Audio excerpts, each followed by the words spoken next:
avant que la foudre ne s'abatte sur nous, avant que nos inventions démentes prennent quelques initiatives, je veux bien sûr parler d'intelligence artificielle. Bref, avant que tout cela ne se termine en un bon petit Terminator, et que cette dite intelligence décide éventuellement de s'occuper de nous, plus ou moins élégamment, je voulais vous lire un conte, un récit en tout cas, tiré de Paria, mon dernier livre, une dystopie. Ça peut durer un moment, genre un quart d'heure, mais ça peut être pas mal à entendre. Donc ça s'appelle Avenir, neurodictature, avènement et chute, chapitre 1er. Il y eut les augmentés. D'abord, les premiers, c'étaient les richards.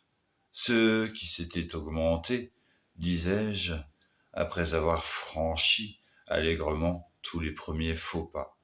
Et la rumeur bruissait parmi la basse populace esclave qu'ils avaient des puces dans leurs tronches protubérantes. Nous, les ignares, parlions de Élu Musk, qui avait un temps, pas trop long, mais assez pour faire son marché, tenu des propos dignes de Jésus. Allons guérir les paralytiques, faire un Brave New World, où tous les aveugles verront à nouveau la contre-lumière de ce jour pourri. Et nous, pauvres largués, désormais, regardions ces transhumains déambuler, munis de leurs yeux bizarres, de leurs immondes mœurs sacrificielles, monstrueuses, toujours selon la basse rumeur d'ici.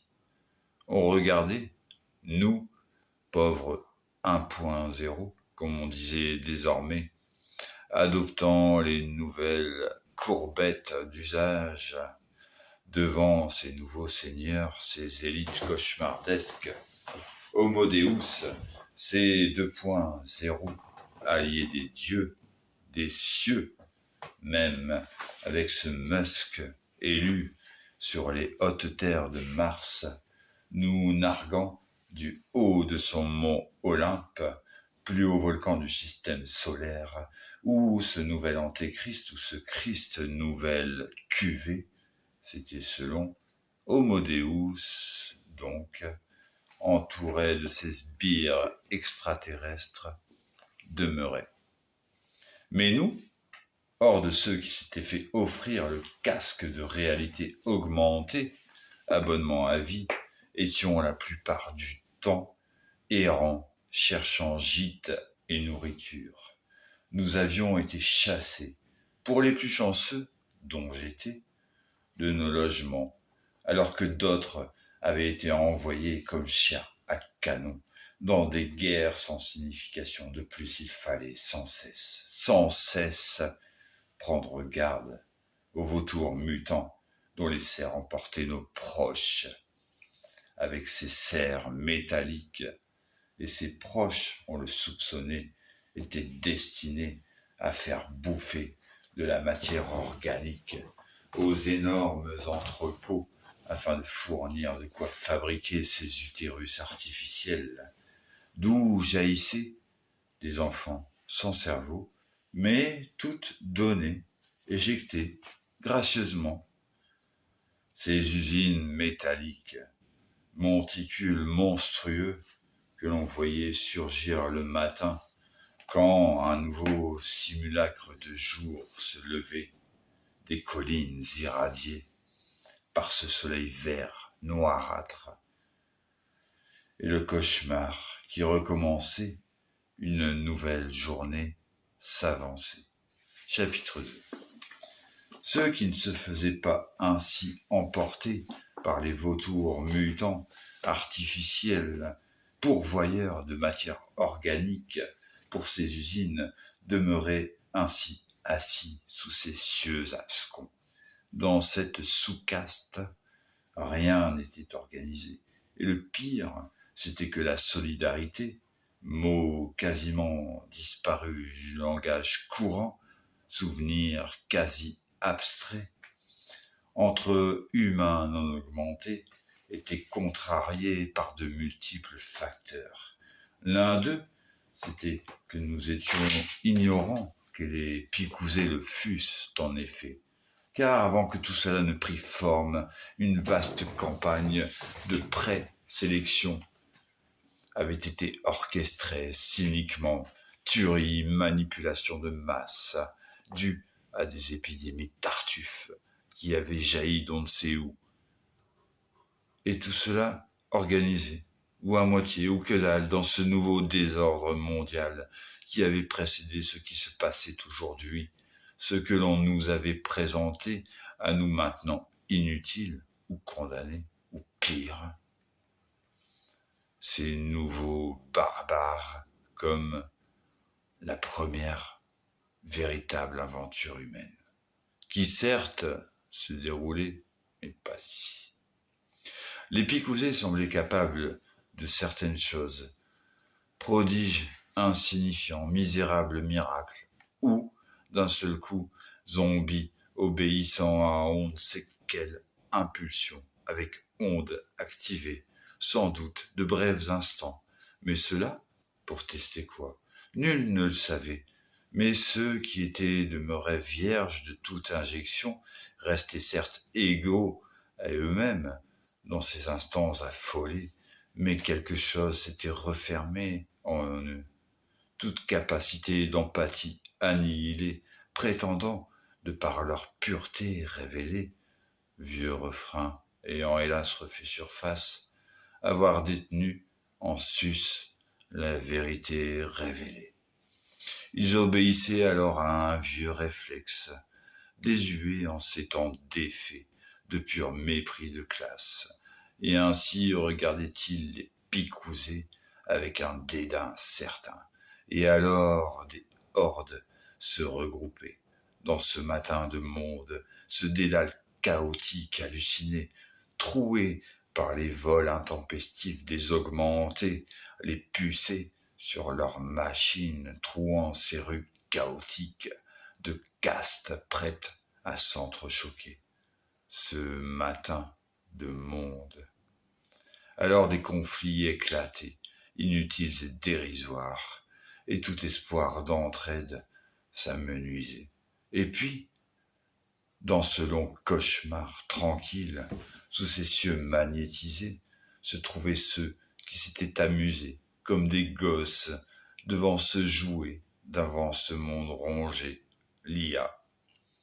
Ceux qui avaient généré des choses, de données usurpées à une ancienne humanité, choses dévoyées, par ailleurs, par sottise, infirmité ou curiosité, pour rassasier cette infirmité, ou leur imagination fuitée, cette curiosité de la chose nouvelle, transgressive. Cela était passé prestigitateur, illusionniste, compromis, traître, malgré eux. Et nul ne savait démêler le vrai du faux dans ce qui agitait cette caste, semblant dépourvue de matérialité, du feu qui émanait de leur carcasse rongée, jusqu'où s'était-il englué avec leur ancienne Babylone. Que voyaient ces gens de leurs cervelles embrumées, enfumées? Deux mots, cependant, manquaient cruellement, encore plus qu'ailleurs dans leur langage.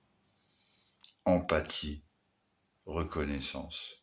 Ceux qui avaient donc, par maladresse, ignorance ou autosuffisance, repoussé, en un mot, les assauts de la bête, ceux qui n'avaient nullement usé de ces jouets fallacieux, qui avaient peut-être vu le poison en émanation jaillir de ces spectres déguisés, étaient demeurés vrais, et cela dans ce trou de balle d'univers. Picousés, Ornote, picousés, ceux du moins qui n'obéissaient pas à ce mépris de classe évoqué plus haut.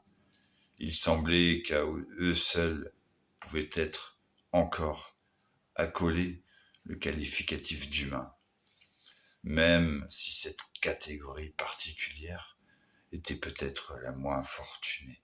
Mais nul ne pouvait se targuer de l'être.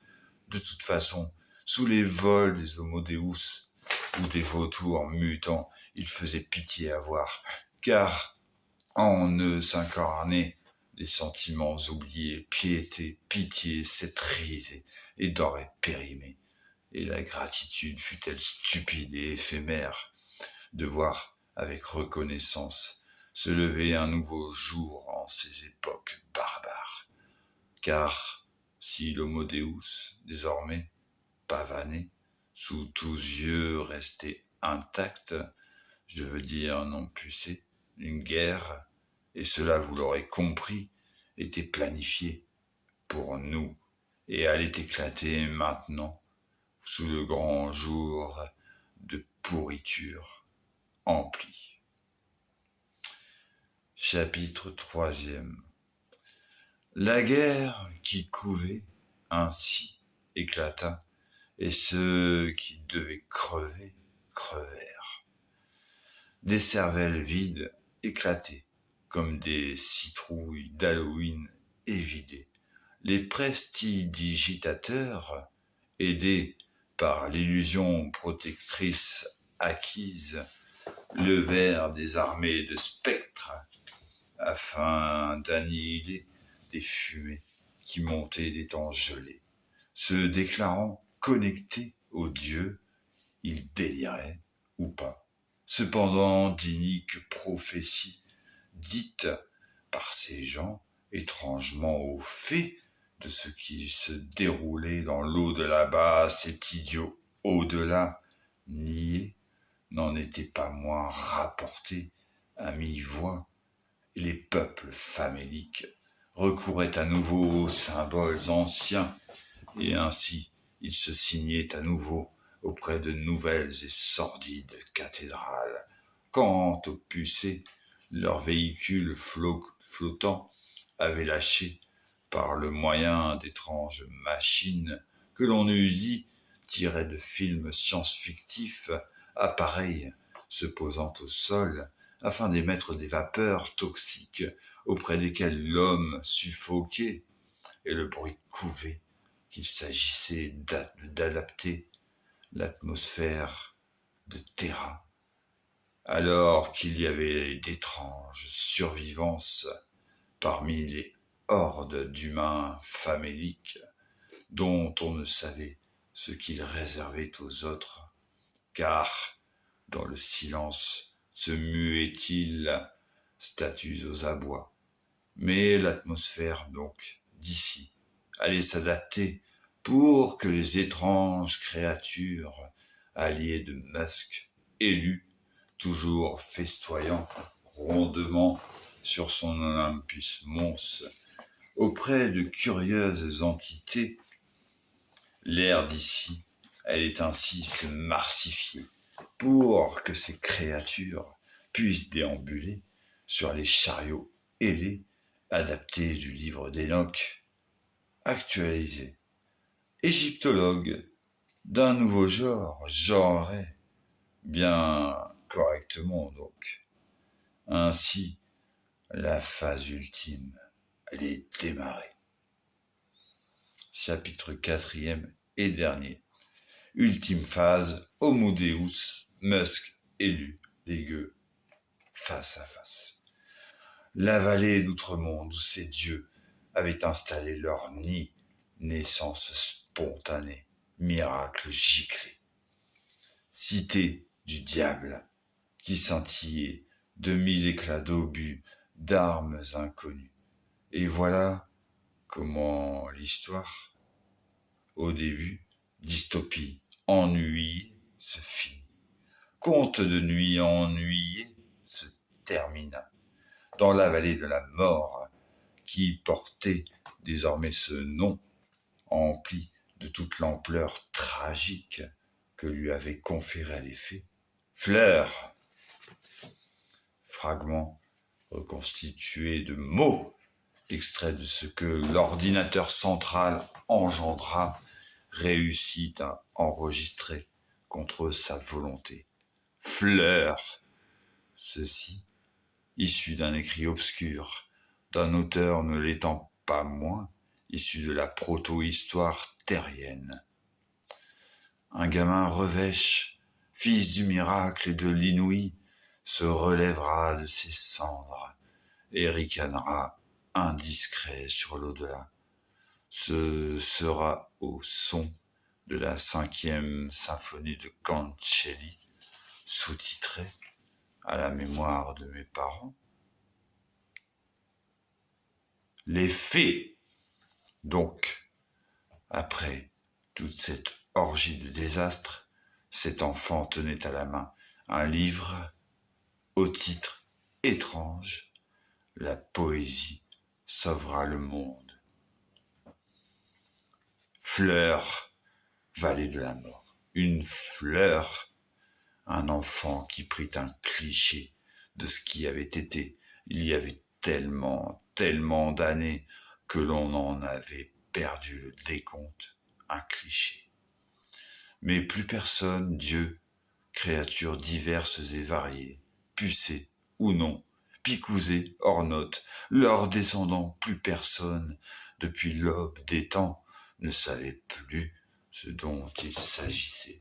Cela fut une vision impossible, une poussière dans l'œil de tous ces mondes qui ainsi titubèrent, s'effondrèrent, supernova également, éruption, éclipse solaire, impossible mise à jour, chute, en cascade nacrée, perlée, ultime vision, après cette mise à jour impossible, jusqu'au dernier jour du dernier monde possible, de la dernière dimension possible, qui allait rester en suspens. Fleurs, enfants, données non digérées, cosmos en illusion, en collision, mais enfants dans la vallée, après tant de jours impossibles, ainsi se tenait-il debout sous les étoiles en larmes, en éruption, irruption, un éclair fulgurait de la vallée, outrée. Tout pouvait, peut-être, être pardonné, les choses, les êtres se rencontraient à nouveau afin de danser sur les cadavres des anciens dieux, cet humain qui avait voulu s'éjecter de sa condition figée, apprenti sorcier, fessé, et un monde nouveau demeurait envisageable peut-être à l'horizon, à l'horreur des possibles, un mot oublié, déjecté, chier, recommencer.